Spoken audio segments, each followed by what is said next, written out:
Olá pessoal, tudo bom? Eu espero que estejam todos bem e hoje a gente possa construir um pouco mais de conhecimento nessa disciplina, né? Que é a assistência à saúde da mulher. Então, a gente vai dar continuidade aos conteúdos da disciplina. Inicialmente, a gente trabalhou mais focado na anatomia e fisiologia do sistema reprodutor feminino, e hoje a gente vai dar continuidade ao conteúdo, só que focando um pouco mais na discussão de planejamento familiar e de alguns métodos contraceptivos, né? A gente até iniciou um pouco da discussão, a gente falou e tentou entender um pouco melhor como é que ocorre, como é que se dá o ciclo menstrual da mulher. Mas hoje a gente vai tentar detalhar um pouco mais e se aprofundar nessa discussão. Então vamos lá.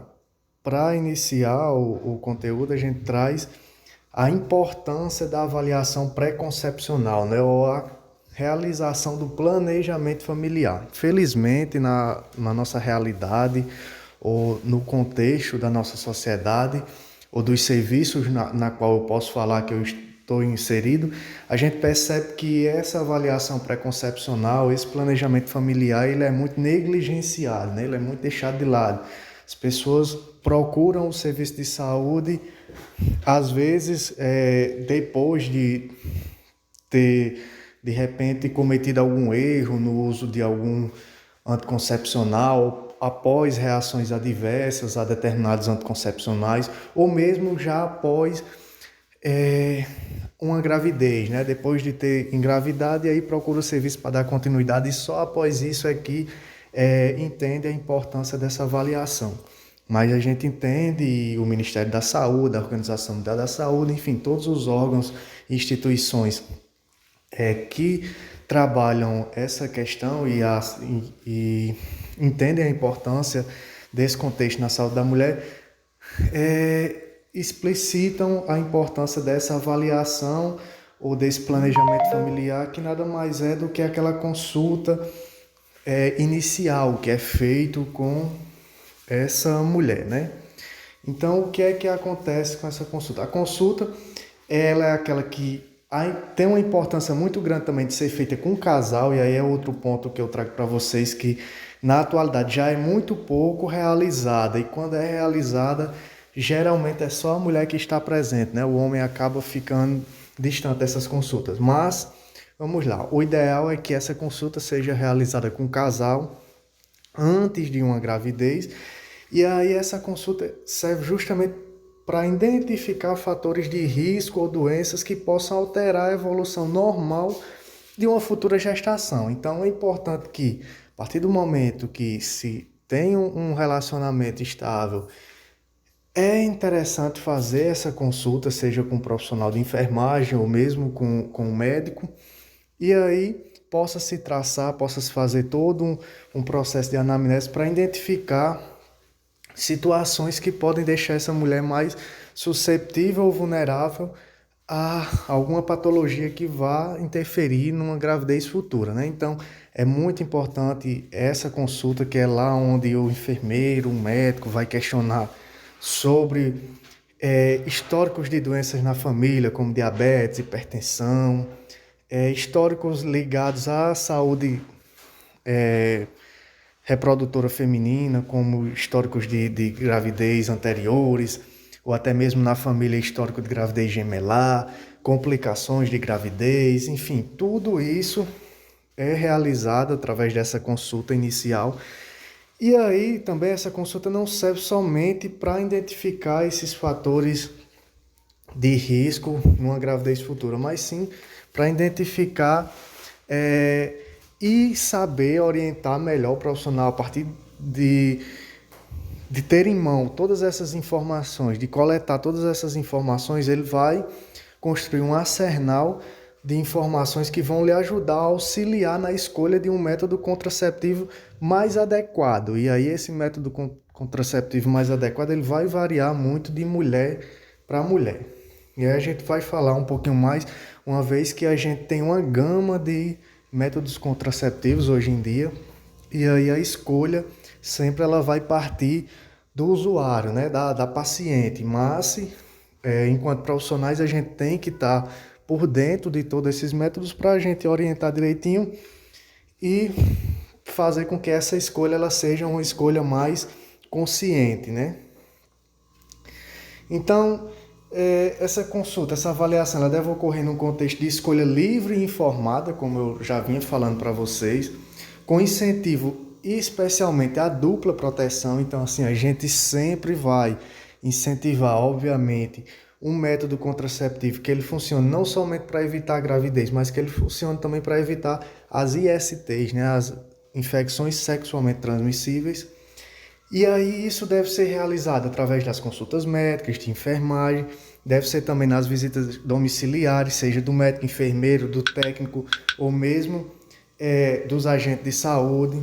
Então, durante as consultas de puericultura, as consultas de CID, né, puerpério, que é aquela consulta que a gente vai lá na primeira semana após o parto. Então, é importante também trabalhar e discutir esse planejamento familiar nas atividades de vacinação, assim como também através das atividades educativas, né? Educação popular em saúde. E aí todo e qualquer profissional da equipe, da unidade de saúde ou do serviço, seja lá qual for, ele tem o papel fundamental na disseminação dessas informações para que essa avaliação ela seja bem feita e essas orientações elas cheguem a quem de fato necessita, né?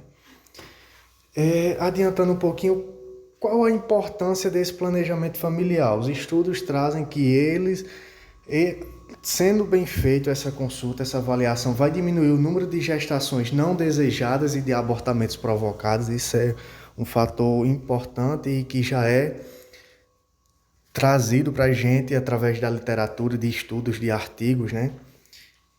Outra coisa, diminui o número de cesáreas realizadas para fazer ligadura tubar. Então, uma vez que aumenta-se o leque de métodos contraceptivos, também diminui a necessidade de fazer uma cirurgia, uma cesárea, apenas para realizar a ligadura tubar, né?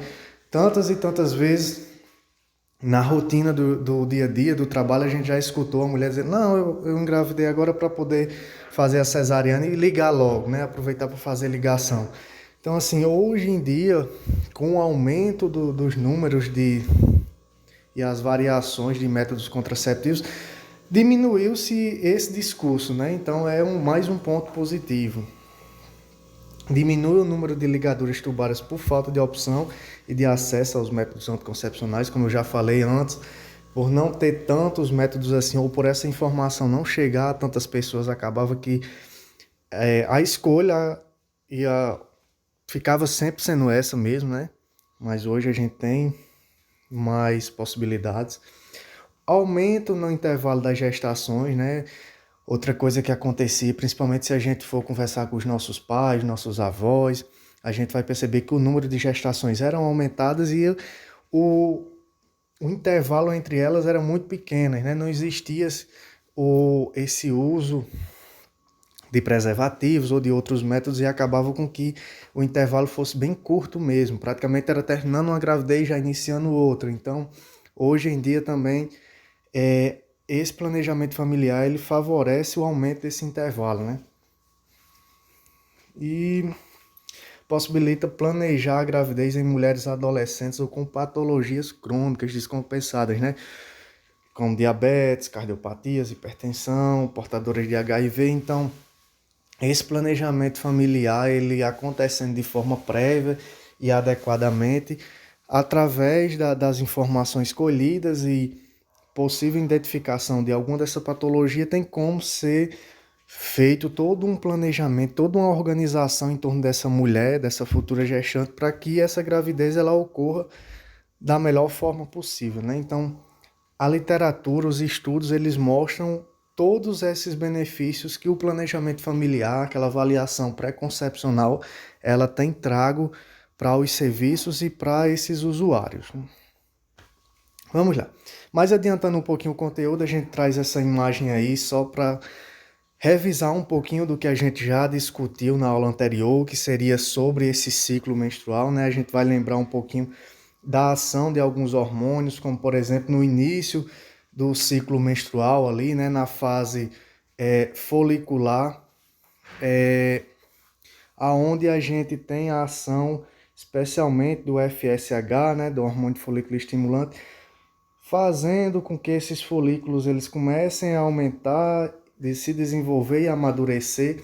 Consequentemente, ao mesmo tempo que esses folículos eles se desenvolvem, começa a ocorrer a liberação de uma quantidade maior de estrogênio que vai agindo sobre a camada do útero, né, deixando esse útero mais espesso, mais grosso, preparando para uma gestação, até que a gente lembra da ação do LH, né, do hormônio luteinizante, que vai chegar, vai escolher o folículo mais maduro e vai liberar o óvulo, que aí é onde a gente já está na fase ovulatória, né, onde é o período fértil da mulher.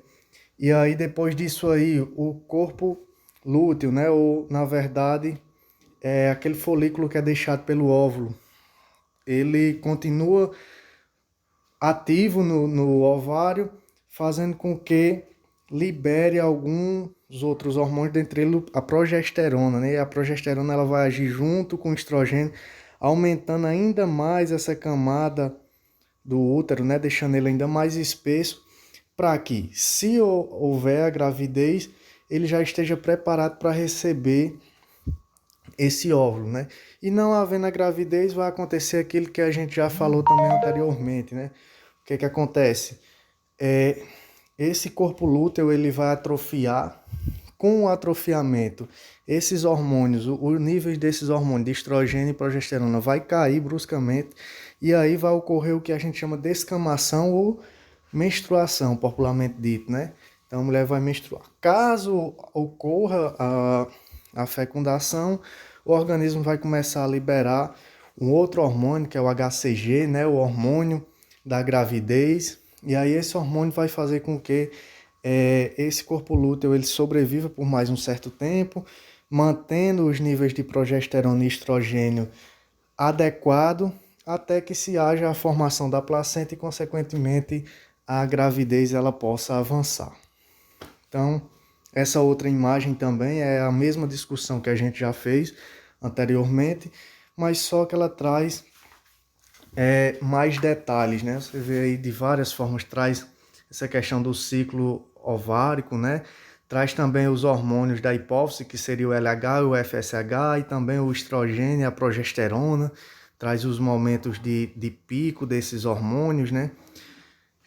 Traz também o tempo, através de dias, descrevendo dias e os períodos que estão inseridos nesse processo. Mostra também esse ciclo menstrual, como é que ocorre dentro do útero, né? Então, é interessante.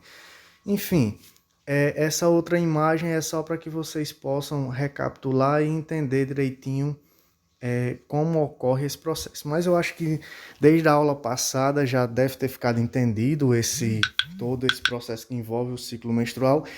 E agora a gente vai avançar mesmo para o objetivo principal da nossa aula de hoje, que é a discussão dos métodos contraceptivos, né? Para começar, a gente traz que os métodos contraceptivos eles são classificados em 4 grupos, né? E aí nesses grupos existem algumas divisões ou vários métodos contraceptivos dentro de cada grupo desse, mas aí a gente vai trazer alguns dos mais comuns ou do que a gente está mais acostumado no nosso dia a dia. Então, o primeiro grupo seria dos métodos comportamentais, né? Como assim, professor? Que métodos comportamentais seriam esses? São os métodos naturais que estão muito ligados ao comportamento do ser humano, ou seja, o comportamento da pessoa. Não vai necessitar de algo artificial, nem de nenhum produto. É um método mais simples e que vai depender unicamente da percepção e do comportamento daquela pessoa. Então, mas quando a gente estiver falando mais de cada um desses métodos, vocês vão entender melhor quando a gente estiver dando exemplos. Outro grupo seria os métodos de barreira, né? E aí, como o próprio nome diz, barreira são os métodos que utiliza uma espécie de muro, evita que o espermatozoide ele chegue, ele entre em contato com o óvulo e, consequentemente, haja fecundação. Então, é uma espécie de barreira mesmo, esses métodos contraceptivos. Outro grupo é o grupo da contracepção hormonal, né? E aí, esse método aqui é através da liberação de hormônios artificiais que vão fazer o trabalho semelhante aos hormônios já presentes no ciclo menstrual de uma mulher, só que aí num quantitativo maior, fazendo com que não haja aquela ovulação, né? Não haja aquele momento, pule aquela fase de ovulação. Então, por isso, consequentemente, vai evitar uma gravidez. E por fim, a gente traz a contracepção cirúrgica, né? Que seria um método contraceptivo realizado através de procedimento cirúrgico. Tanto pode ocorrer no homem, quanto pode ocorrer na mulher. Então a gente vai ao longo dessa aula trabalhar cada um desse grupo e dar alguns exemplos e algumas explicações de como é feito ou como deve ser feito a utilização desses métodos. Para começar, vamos começar com um exemplo de método comportamental, né? Aquele método que está associado ao comportamento dessa paciente, né? A percepção dela sobre o seu período fértil e, consequentemente, as ações que devem ser desenvolvidas para evitar uma gravidez ou mesmo, como eu falei anteriormente, o planejamento familiar não serve somente para aquela pessoa que quer evitar uma gravidez, até para aquela que quer entender melhor, quer engravidar, quer saber quando é seu período fértil e, consequentemente, busca-se saber aqueles dias que estariam mais propícios para uma gravidez. Então, esse método ele é bem interessante e é importante. E faz com que a mulher se conheça um pouco mais, né? Ela tenha um autocontrole e ela entenda as manifestações que estão presentes no seu organismo. Então, o primeiro método que a gente traz é o método da tabelinha, ou Gino-Quinaus, né? Se vocês de repente estiverem prestando um concurso público, vocês podem perceber essa nomenclatura, o Gino-Quinaus, que nada mais é do que o método da tabelinha, né? E aí, como é, professor, que funciona esse método da tabelinha? O método da tabelinha ele é bem interessante. A mulher ela precisa conhecer seu ciclo menstrual.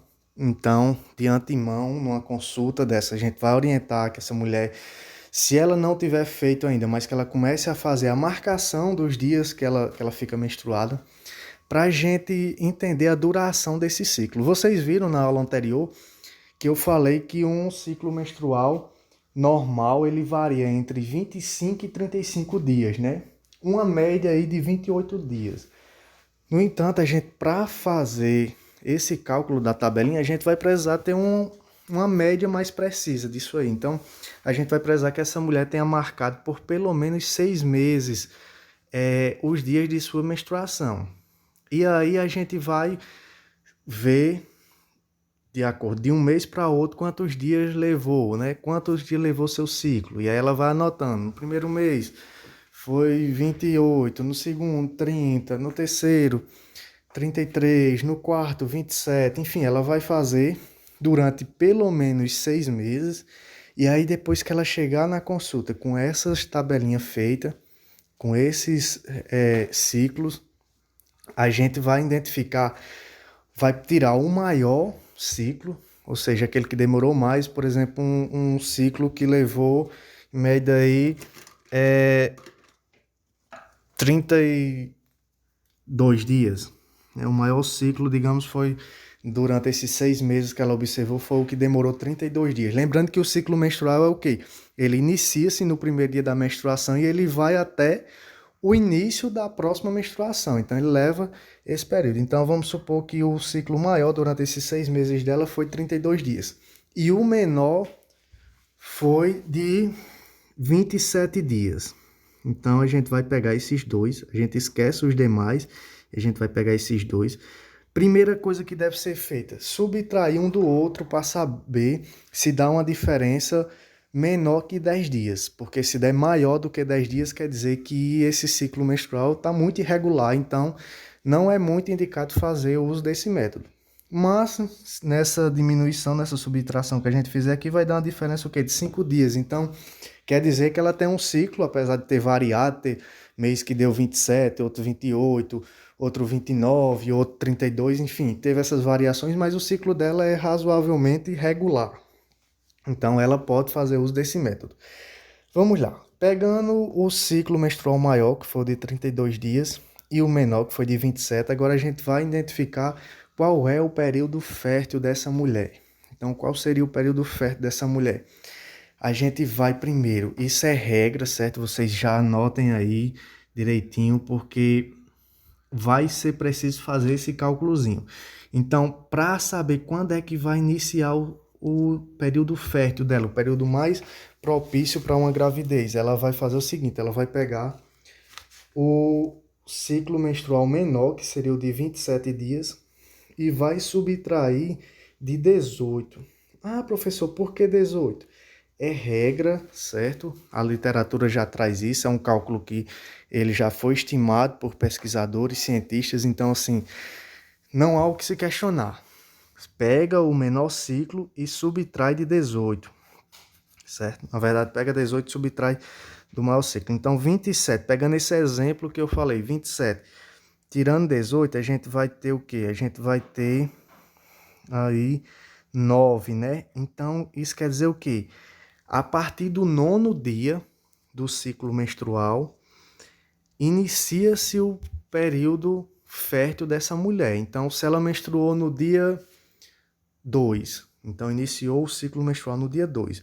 Então, a gente não calculou, não viu que a partir do 9º dia do ciclo ela vai entrar no período fértil. Então, pega dia 2, aumenta mais 9 dias para frente, ou seja, a partir do dia 11, ela entra no seu período fértil, ou seja, a partir do dia 11, se ela tiver relação sexual desprotegida, o risco dela engravidar é bem maior.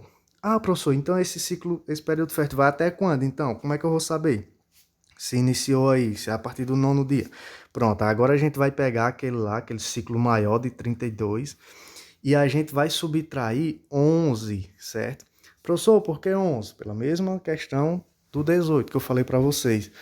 Já foi estudado, já foi definido que seria esse valor. Então, você vai subtrair. Do exemplo que eu dei, vai pegar 32 e vai subtrair 11. A gente vai ficar com 21. Então, o que quer dizer isso? O final do período fértil vai ser aproximadamente do 21º dia do ciclo. Então, entre o 9º e o 21º dia do ciclo, vai ser o período fértil dela. Se a gente continuar pegando o exemplo que eu dei, se ela iniciou a menstruação no dia 2, inicia-se o período fértil dela no dia 11, né, que seria 9 dias após o início do ciclo menstrual, por esse cálculo que a gente fez, e terminaria no 21º dia do ciclo, ou seja, se ela começou dia 2, o 21º vai ser o quê? Vai ser dia 23. Então, entre o dia 11 e o dia 23 desse mês e desse exemplo específico que eu falei para vocês, essa mulher ela vai estar no período fértil e se ela tiver uma relação sexual desprotegida, vai aumentar bastante a chance dela ter uma gravidez, certo? Ah, professor, então como é que isso aí pode funcionar como método contraceptivo? Simples. Se a mulher não quer engravidar e ela não quer fazer uso de nenhum outro método contraceptivo, ela deve evitar relação sexual desprotegida durante esse período aí que foi dado.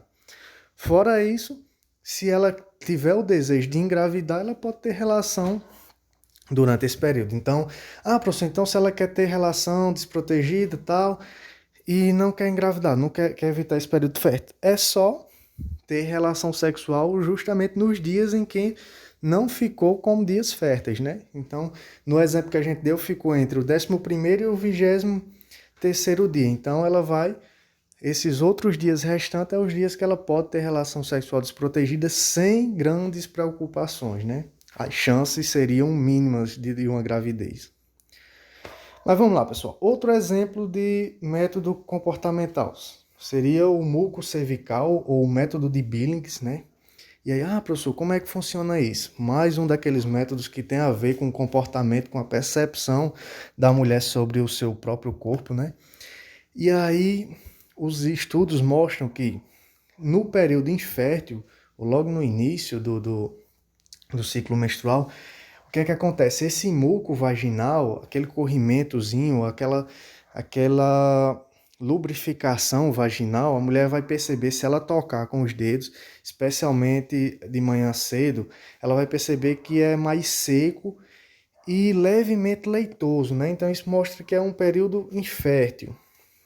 Pós a menstruação, quando termina o período da menstruação, ela ainda está no período infértil, e aí esse muco, ele se caracteriza porque ele fica mais leitoso, às vezes ele fica meio branquinho, esfarelento. É importante que até a gente diferencie esse muco branquinho, esfarelento, de uma possível candidíase, né, que também tem essa característica, mas isso aí é para um outro momento, a gente outra discussão. Enfim, é um muco mais pegajoso, né? Já no período fértil, o que é que vai acontecer com esse muco? Ele vai ficar mais elástico e translúcido, ou seja, transparente, é um muco mais transparente. É como se fosse um catarrozinho, literalmente, né? E aí ele fica bem elástico e fino, como vocês podem ver na imagem aqui, né? Esse seria a característica do muco do período fértil, né? E esses outros aqui é o período não fértil, né? Período, outra característica do muco pós-período fértil seria esse daqui, que é tipo um creme, mais pegajoso, mais grosso, enfim. Mas quando a gente está falando de período fértil, a gente vai ter um muco mais elástico e é esse que a imagem mostra. Então a mulher, quando identificar que está com o muco dessa forma, ela vai saber que está no período mais fértil e mais susceptível para uma gravidez. Então ela deve evitar relações sexuais desprotegidas nesse período se ela não quer engravidar. Outro método comportamental que a gente traz aqui para exemplificar é o método da temperatura basal, né? Como assim, professor? Esse método consiste no seguinte: a mulher ela vai todos os dias ela vai estar verificando sua temperatura e aí ela vai perceber que essa temperatura ela se mantém mais ou menos estável, variação de 0,1 no máximo 0,2 graus Celsius de um dia para outro. Até que quando ocorre a ovulação, aquele dia específico que ocorre a ovulação, ela vai ter uma variação maior da temperatura, que pode chegar aí de 0,3 a 0,5 graus Celsius. É um aumento ainda quase que imperceptível para a mulher, mas se for fazendo esse registro diário, tem como a gente perceber. E a partir do momento que há essa elevação da temperatura, numa quantidade maior que 0,3 graus Celsius, é o período que ela ovulou, né? Então, período fértil. Então, mais uma vez, tem como a mulher identificar. E veja só, nessa escalazinha aqui que foi feito, veja que o período fértil foi justamente esse. Teve variações de temperatura ao longo de todo o ciclo, mas onde a variação foi maior foi entre o 11º dia e o 12º, né? Variou aí de 36,5 para 36,8. Então, uma variação de 0,3 graus Celsius aí que gerou justamente essa ovulação. Então, a mulher, teoricamente, ela estaria no período mais fértil nesses dias aí. E essa temperatura é interessante que, se ocorrer a gravidez, né, se ocorrer a fecundação, ela vai se manter mais ou menos alta durante... ela continua, né, mais ou menos alta durante a gravidez. Lembrando que a temperatura alta não quer dizer uma febre, não quer dizer uma hipertermia, não.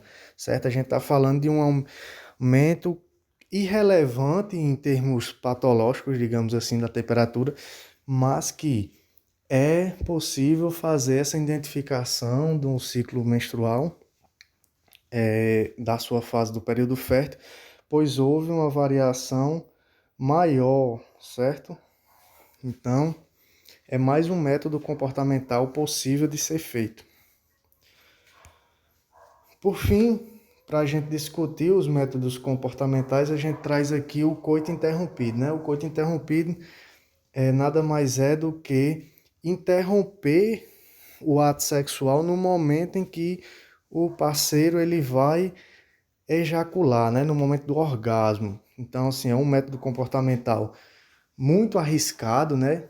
porque a gente sabe, e vocês já devem ter trabalhado isso desde o ensino médio, que durante o ato sexual, alguns homens eles já podem liberar uma certa quantidade de espermatozoide junto com outros líquidos, e aí isso pode favorecer e pode ser muito arriscado para quem quer evitar uma gravidez. No entanto, embora seja um dos métodos comportamentais menos eficazes, estudos mostram que é um dos métodos mais utilizados ainda na atualidade, né? As pessoas ainda arriscam bastante, ainda preferem arriscar nesse sentido. Então é um método bem simples, mas com eficácia ainda muito pequena. Vantagem desses métodos comportamentais que a gente discutiu é o fato de serem baratos, de dependerem praticamente somente do comportamento, da percepção da usuária, da paciente, né?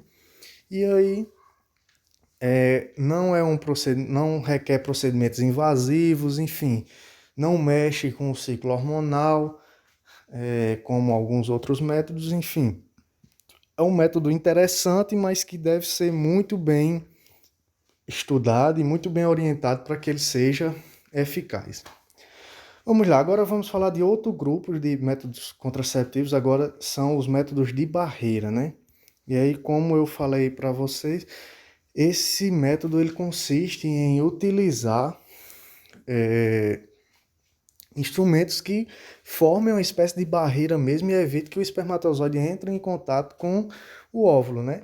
E aí os métodos mais conhecidos de barreira e eficazes e que têm um poder de dupla proteção, ou seja, previnem tanto uma gravidez indesejada quanto uma IST, né, uma infecção sexualmente transmissível, são o quê? São os preservativos, masculino e feminino, né? As camisinhas, masculina e feminina. Então, como a imagem mostra aqui. Outro método de barreira que é bastante discutido, bastante falado, seria o diafragma, né? Que seria esse objetozinho aqui que é colocado na região, é introduzido na vagina e ele se fixa nessa região aqui do colo uterino, né? Evitando que o quê? Que o espermatozoide, durante a relação sexual, ele possa ultrapassar essa barreira e entrar dentro do útero para se encontrar com o óvulo. Então, o espermatozoide ele vai ficar aqui. Geralmente utiliza-se associado ao método de barreira os espermicidas, né, para fazer com que, a partir do momento que o espermatozoide está aqui dentro do canal vaginal, esse espermicida ele vai agir, fazendo com que o espermatozoide ele perda sua eficácia e aí a sua mobilidade seja diminuída, consequentemente aumente a chance dele não conseguir chegar até o local adequado para fazer o processo de fecundação, né? Então, um método bastante utilizado também. E um bastante conhecido também é o DIU, né? Então, o dispositivo intrauterino, que seria esse dispositivozinho, geralmente de cobre, com a parte de cobre, em formato de T, com esses fiozinhos aqui, e que é introduzido através do canal uterino, né? Passa pelo canal vaginal, entra no orifício cervical uterino, e aí ele fica lá dentro, liberando substâncias que vão o quê? Vão funcionar também como uma barreira contra esse espermatozoide, evitando que esse espermatozoide ele penetre nessa região e ele entre em contato com o óvulo. Então, são métodos de barreira que têm uma eficácia já comprovada pelos estudos científicos e que também são bem interessantes e que podem ser bastante utilizados desde que haja uma indicação, haja uma orientação e haja um interesse no uso desses contraceptivos, né? Outro grupo de contraceptivos são a contracepção hormonal, né? E aí essa contracepção agora vai ocorrer baseado o quê? Em hormônios, na sua grande maioria, hormônios artificiais que são produzidos e aí introduzidos no organismo dessa mulher para que haja mantendo ou, na verdade, aumentando o quantitativo de hormônios que são associados a esse processo desse ciclo menstrual, para evitar que a mulher ela passe por aquela fase do ciclo menstrual que seria a fase ovulatória, né? O período fértil. E aí, como exemplos disso aí, a gente traz os anticoncepcionais orais, né? Sejam eles os combinados, que são a base de dois hormônios artificiais, ou aqueles sem ser combinados, como a mini pílula, que é a base apenas de um hormônio. E aí, esses anticoncepcionais, como é que deve ser feito o uso dele? Vamos trabalhar aqui um exemplo de uma pessoa que está iniciando o uso de um anticoncepcional. Então, deve esperar o quê? O início do ciclo menstrual, de preferência, o início, quando ela começar a menstruar, ela vai começar a fazer uso desse anticoncepcional. Se a gente estiver falando de um ciclo 21, por exemplo, que seria o anticoncepcional oral combinado mais da nossa rotina, do nosso dia a dia e mais presente nos serviços de saúde, a mulher vai fazer uso durante 21 dias, né? Que a cartelinha já vem com 21 comprimidos. Depois vai dar um intervalo, vai passar um intervalo aí de 7 dias sem tomar nenhum comprimido. Quando for no 8º dia, ela já deve retornar, já deve estar com outra cartelinha para iniciar novamente a tomada, né, desse anticoncepcional. Então, nesse período de intervalo que ela dá de 7 dias, é o período onde normalmente vai ocorrer a menstruação, né? Se a gente estiver falando da mini pílula, que seria o anticoncepcional que não é combinado, é oral, mas não é combinado, ele não é a base só de progesterona praticamente. E aí, geralmente as cartelinhas vêm 35 comprimidos, a mulher vai fazer uso ininterruptamente, não vai ter aquela pausa para menstruação. E normalmente as mulheres que fazem uso desse anticoncepcional, elas também não menstruam. É um anticoncepcional mais indicado para quem está amamentando, né? Que é associado ao processo de contraceptivo já da lactação, da amamentação, vai fazer com que essa mulher não tenha uma gravidez. Mas vamos lá. Temos também como contracepção hormonal os métodos injetáveis, né? A gente tem o anticoncepcional injetável mensal, né? Aquele que a mulher toma todo mês, a cada 30 dias. Também deve iniciar preferencialmente no início do ciclo menstrual, ou seja, nos primeiros dias da menstruação. E aí a cada 30 dias ela faz uso novamente. E a gente tem também o anticoncepcional injetável trimestral, né? Que é aquele que a mulher toma a cada 90 dias. A cada 3 meses ela vai fazer uso e também deve iniciar a sua tomada no início do ciclo, de preferência nos primeiros 5 dias de menstruação. Outro contracepção hormonal que a gente tem, e aí já não é tão popular assim, porque é um método mais caro e que não está tão presente assim nas nossas rotinas, quem sabe num dia, mas por enquanto ainda não é tão presente assim, que seria o adesivo, né? O adesivo ele vem, geralmente são em torno de 3 adesivos que vêm, e aí cada adesivo desse ele pode ser colado em várias partes do corpo da mulher, como a imagem aí mostra, né? Algumas regiões na qual essa mulher ela pode pregar esse adesivo. Ele tem uma fixação muito boa, ele essa fixação ela dura aí tranquilamente 7 dias. Mulher pode tomar banho, pode se higienizar corretamente, que não vai cair, não vai ter problema.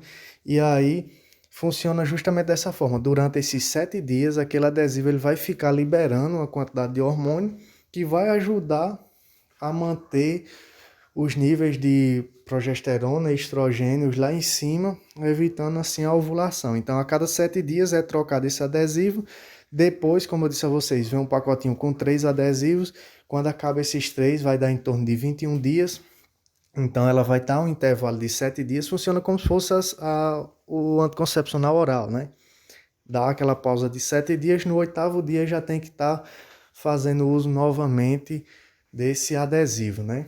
Ele é bem interessante, principalmente para as mulheres que têm dificuldade de fazer uso de anticoncepcional oral, porque enjoa ou, enfim, tem uma certa reação a esses anticoncepcionais. Para aquelas mulheres também que não gostam de ser furadas, seja mensalmente ou trimestralmente. Então é uma boa alternativa, né? para quem quer fugir desses outros métodos já detalhados anteriormente. Outros métodos que eu não trouxe imagem aí, mas que a gente pode citar também como método contraceptivo hormonal, seria o implante, né, que é algo mais novo, algo mais tecnológico, consiste na introdução de um, um implante mesmo, algo semelhante a um palitozinho na parte superior do braço da mulher. É feito uma anestesiazinha local, e aí com uma agulha específica é feito a colocação desse implante. E aí é interessante que a mulher ela vai poder ficar com esse implante por até 3 anos, né? Então não há uma troca, digamos assim, tão rotineira, não tem o perigo da mulher esquecer aquela data, enfim, porque vai perdurar por um bom período de tempo. E aí essa liberação hormonal ela ocorre gradualmente, aos poucos, então ele pode durar até 3 anos. Obviamente é um método contraceptivo caro, que ainda não chegou à rede pública, né? Ainda não chegou, os serviços ainda, principalmente os serviços públicos ainda não têm acesso a esse método, mas para quem tem um poder financeiro maior ou para quem quer fazer uso desse método já consegue, em algumas clínicas específicas, em especial as clínicas de ginecologia e obstetrícia, já consegue fazer uso desse método. Então, pessoal, essa imagem aí mostra só a ação desses métodos contraceptivos, né, hormonal. Veja que normalmente a ação, como é que ocorre? O pico do estrogênio e o pico da progesterona num organismo feminino natural, né, sem fazer uso de nenhum método contraceptivo. Então, o pico é esse. Já com o anticoncepcional, veja como é que fica. Então, durante todo o ciclo, o pico fica lá em cima e, consequentemente, isso faz com que não haja uma ovulação, não haja o período fértil e, consequentemente, não haja a concepção, né? Não haja a gravidez. E para finalizar, pessoal, nossa aula, sem se estender muito e tentando ser um pouco sucinto, apesar de o conteúdo trazer várias nuances e várias discussões, talvez se até fosse essa aula presencialmente, houvesse alguns questionamentos, alguns detalhamentos a mais, mas para não se estender tanto, a gente vai falar agora do quarto grupo, que seria a contracepção cirúrgica, né? E aí, para a contracepção cirúrgica, a gente vai ter a laqueadura, né? Ou a ligadura, como algumas mulheres costumam dizer, não, ligou, né? Fulana ligou, fez a ligadura. Então, a laqueadura tubária, né?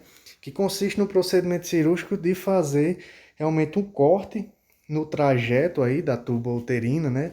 Ou das tubas de falópio. E aí fazer a ligadura, tanto fazer esse processo de colocando algumas ligas, como também hoje em dia utilizando, fazendo cauterização dessas partezinhas da tuba uterina, né? Então, faz com que mesmo que haja uma relação sexual, que o espermatozoide ele entre lá, quando ele vier percorrendo o processo, ele vai chegar até aqui, ele não vai conseguir passar. E o óvulo ele vai ficar por aqui também e não vai conseguir se encontrar com o espermatozoide, então por meio cirúrgico, evita-se de futuras gravidez. A laqueadura tubária seria o método contraceptivo cirúrgico da mulher. E no homem, a gente tem a vasectomia, né? Que consiste também no corte do ducto diferente, né? Fazendo também um processo, é uma cirurgia até mais simples do que a laqueadura. E aí, com esse corte, com essa ligadurazinha também desses ductos diferentes, evita que os espermatozoides produzidos lá nos testículos, eles passem e percorram todo o trajeto para chegar e ser liberado pelo órgão genital masculino, né? Então, é um método também muito eficaz, tanto a laqueadura quanto a vasectomia. E apesar de a gente também falar, algumas literaturas trazerem eles como contracepção definitiva, mas existe já e já é possível ter esses métodos como reversíveis, ou seja, já é possível reverter esses procedimentos, muito embora que após realizada as chances mesmo fazendo um processo de reversão, ou seja, de religadura dessas tubas uterinas ou desse ducto diferente, vai diminuir as chances de uma gravidez, né? Porque não tem como garantir que volte à normalidade 100%. Mas é um método interessante e que também pode ser utilizado por esses personagens, né? Tanto a mulher quanto o homem. Então, pessoal, é isso. A nossa aula de hoje termina por aqui. Qualquer dúvida que vocês tiverem, vocês podem estar entrando em contato através do e-mail, da própria plataforma utilizada ou através do WhatsApp. Então, vocês fiquem à vontade para questionar e a gente vai estar sempre disponível para tentar tirar as dúvidas que surgirem. Valeu, até a próxima.